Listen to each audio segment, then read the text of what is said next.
Hi guys, and welcome back to Raise Rails. What inspired me to make this video is I made a video similar to this years ago, and I found out a way to make this project a lot easier and a little bit cheaper. So what we're going to do is we're going to take a splatter guard from the Dollar Tree.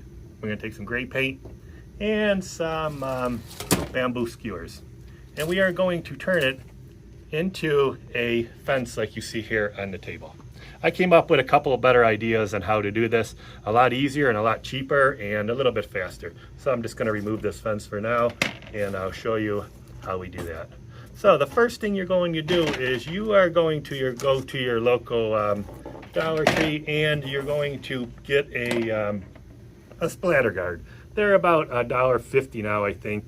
And what I do is I get a flat surface, and what I did differently with this project, I took parchment paper.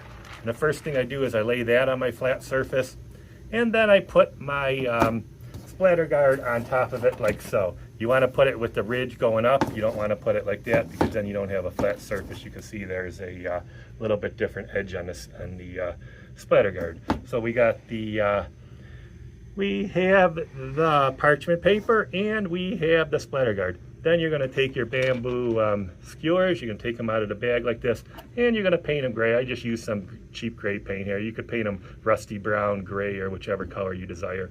And then your bamboo skewer is going to be painted gray like so. And what you're going to do is you're going to go from the center of the strainer, and after you cut the tip off of it, you're going to lay it on the strainer like that, and you're going to take some, I used the Loctite super glue this time. I used Gorilla Glue last time. It was a little bit messy. This is not as strong, but it works, it's a lot more cleaner, your final product. So you're going to glue the first piece down. I usually put a couple weights on it, and I wait about 2 minutes and let that adhere. Then the next thing you're going to do is, I have these are my fence posts. You can see one's about 2 inches and one's about 2 3/8 inches. They're longer. The longer ones are going to go on the ends. I figured I'm going to put the longer ones on the ends, and then I'm going to put all the shorter ones in the middle. Why I do that is when it's time to install this fence, trying to drill 6 different holes in the correct position is a little bit tough. So now you only have to drill 2 holes in your table wherever you want to mount this. So as you go along, you're going to put your fence post in there. I usually put them in there probably about 1.5 inches apart. I got a little block here. This is a nice square block. So we have this one already adhered. And I'm going to put some glue on this piece, and I'll glue this one on. And then roughly I'll glue this one on, and I'll work my way across the strainer like that. So we're going to have that all glued on. That's all going to dry real nice to your strainer. Your strainer, most importantly, is nice and stretched tight. In my first video, the first thing I did was take that strainer out of there, and that was a bad idea because then it gets all twisty and curly. You're trying to use weights and hold it down and cut it, and you're doing a lot of excessive cutting. It doesn't work so well. So let's just adhere, let's just pretend that's all glued down. And then after that comes glued down, you're going to come to your next part right here. Actually, I started pulling this one out a little bit, but everything's dry on here, and you're going to see that usually if you use this strainer, this is the most fence you could get out of here. You could get about 2.5 or 3 feet of it. And then you got your main piece of fence in the middle here. You're going to have your longest piece of fence. Then you're going to have a couple side pieces of fence. The only thing with these side pieces of fence, it's going to have a little curl here, but you're going to have extra fencing over here, and you could actually glue an additional piece on here to straighten out that fence. So we have this nice and straight, and we only have the end pieces. See these end pieces? You're only going to put 2 long pieces on each. We got 2 in the middle here. No one would know. This is one of these things I like to cover my tracks, and no one's going to know that these are not in a table, but you're going to save yourself a lot of headache, and it's going to look a lot more professional. All right, so we got that, and then what we're going to do is then we're going to start pulling the screen out of here. You're going to pull the screen all around, then you're just going to have the screen, but it's going to be nice and tight in your fencing, and you're going to start cutting your fence. You're going to cut across here, you're going to cut across the top here, and you're going to start making your individual fence pieces. So that brings us to our next step. You're going to have your pieces of fence in front of you, and here's my first piece of fence. This is going to be the biggest piece of fence right here once you're done cutting it. it's going to be about, like you see here, 8 inches long. So then you're going to drill 2 holes in your table just by the end. You don't have to drill 1, 2, 3, 4, 5, 6. You just drill 2 holes.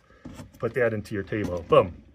So you got one nice little piece of fence there. And if you want to make these fences, you need a fence that goes around like a 30-degree arc or something like that. Then you'll have to make shorter pieces of fence. But you can do that, but I'm just going to show you an example of having these straight. Then you got your next piece of fence here. You got to drill 2 holes in the table.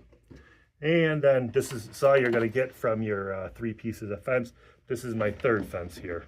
So probably for like $3.50, you're going to get about this many pieces of fence. Another thing is you're going to trim these fences, and you're going to get a lot of these little pieces like that. What I do is I just take a sharp pair of scissors. I usually use a pair of scissors. A pair of scissors would trim this stuff slowly. I mean, it'll trim it pretty well. One thing I like to do, I don't know if I said it, I like to trim it over the garbage can, because sometimes when you get to the small little bits of cutting, you're going to get these little fibers on your floor. Anything else that you don't like that came out, like you can see I didn't drill that hole properly, you could drill it perfectly, or you could take this woodland scenics, these little fibers, and this fence is great for that.